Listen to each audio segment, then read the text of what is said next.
Hospitals are supposed to be the safest places on earth, but this one was about to become something else entirely. Behind automatic doors and fluorescent lights, the building hummed with quiet efficiency. Antiseptic in the air, polished floors reflecting white coats, monitors beeping in steady rhythms. Nurses moved from room to room, antibiotics were administered on schedule, and patients were reassured with the same promise medicine has made for decades, that science was in control. And for a while, it was. Infections cleared, fevers broke, discharge papers were signed. Everything looked exactly as it should in a modern hospital doing its job. But somewhere in those sterile rooms, invisible to every eye, a microscopic battle was unfolding, one that medicine didn't realize it was losing. Because while the hospital was killing bacteria the way it always had, a few survived. And those survivors were about to change everything. What doctors noticed next would shatter the illusion of control and reveal a pattern no one wanted to see. The first sign that something was wrong wasn't dramatic. It was subtle, quiet, and easy to dismiss. A patient treated for a routine infection didn't improve as expected. Then another. Fevers lingered. Wounds stayed angry and red. Lab reports showed bacteria that should have responded to standard antibiotics, but didn't. Doctors adjusted dosages, switched drugs, reassured families. This kind of resistance happened occasionally, they told themselves. Medicine had backup plans, but days turned into weeks, and the pattern refused to break. Patients who had been stable began to decline. Cultures taken from different rooms, different wards, even different departments showed the same unsettling result. The bacteria were surviving treatments that once wiped them out effortlessly. The hospital's own protocols, carefully designed to save lives, were suddenly failing in plain sight. And as the number of unexplained cases grew, one chilling question began to circulate in hushed conversations among staff. What if this wasn't a series of bad outcomes, but the beginning of something new?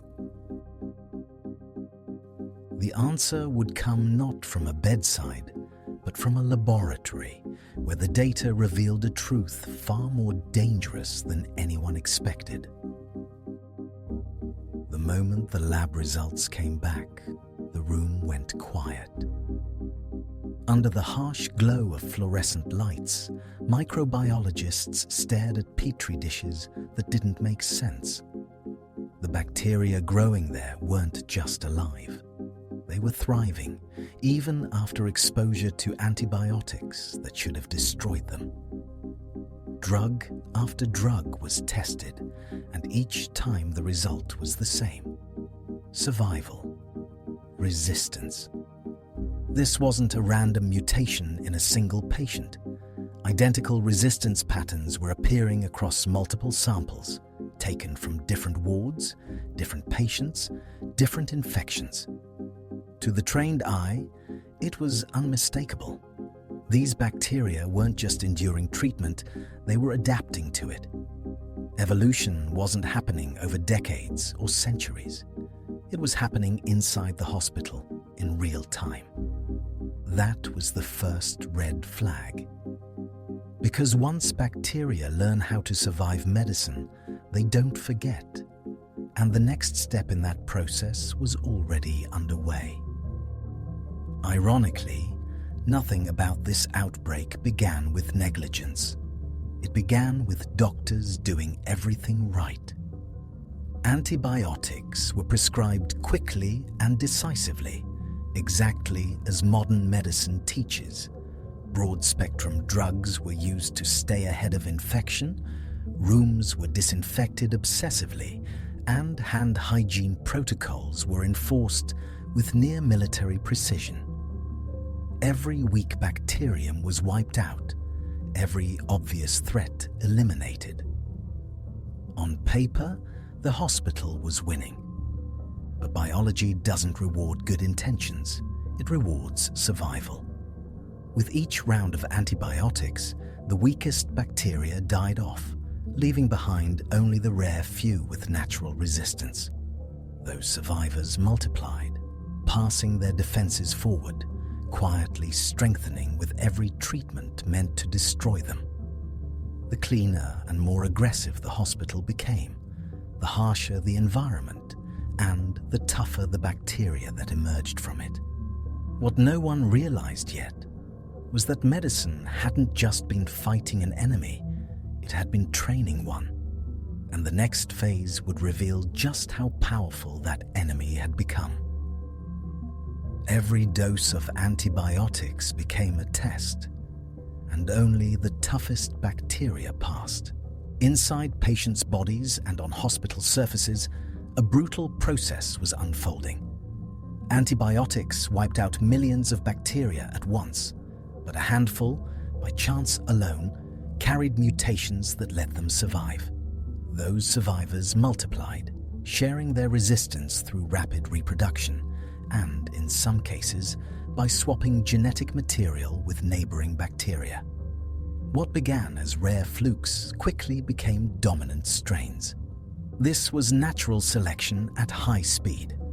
The hospital's constant pressure, strong drugs, repeated exposure, near-sterile conditions, created the perfect arena for evolution to favor the most dangerous traits. And as resistance stacked drug upon drug, the bacteria crossed a line medicine dreaded most. Because the next discovery would confirm what doctors feared. A strain had emerged that standard treatments could no longer touch. The moment doctors realized what they were dealing with, it was already too late. Lab reports confirmed the nightmare. The bacteria weren't resistant to one drug. They were resistant to many. Antibiotics that once served as last lines of defense now failed one after another, leaving physicians with dwindling options. The strain had evolved inside the hospital environment itself, shaped by constant exposure to treatment until it could survive almost anything thrown at it. This wasn't science fiction. Hospitals around the world would later identify similar strains: MRSA-VRE-CRE.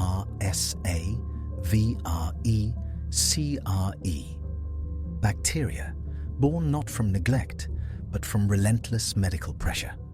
The very systems designed to eliminate infection had unintentionally created a pathogen built to endure them all. And as containment protocols were rushed into place, one terrifying question hung in the air. Had this superbug already moved beyond the walls of the hospital? The hospital moved fast, but the bacteria moved faster. Isolation rooms were sealed, patients were separated, and entire wards were placed under strict infection control protocols. Staff changed gowns and gloves between rooms, surfaces were disinfected repeatedly, and every possible contact was traced. On paper, the outbreak should have stopped there, but it didn't. New cases appeared in patients with no direct connection to the original infections. Cultures taken from different areas showed the same resistant strain, spreading silently through shared equipment, surfaces, and human contact. The superbug had slipped past the barriers meant to contain it, exploiting the very systems built for efficiency and care. By the time administrators acknowledged the scope of the problem, the truth was unavoidable. This was no longer a contained incident. It was an outbreak. And the next phase would force doctors to confront a terrifying reality they had hoped to avoid. The most terrifying moment in medicine is when the chart is full, but the options are gone. Doctors stood at bedsides reviewing lab results that offered no solutions. One antibiotic after another was crossed off the list, each one proven ineffective against the same relentless strain. Treatments that once guaranteed recovery now did nothing at all, and patients who should have been improving began to worsen instead. In some cases, physicians were forced to turn to older, more toxic drugs, medications abandoned decades earlier because of their dangerous side effects. Even then, success wasn't guaranteed. The reality was impossible to ignore. Modern medicine had reached its limits, and the bacteria had pushed past them. And as outcomes grew more severe, the hospital faced a reckoning that extended far beyond its walls.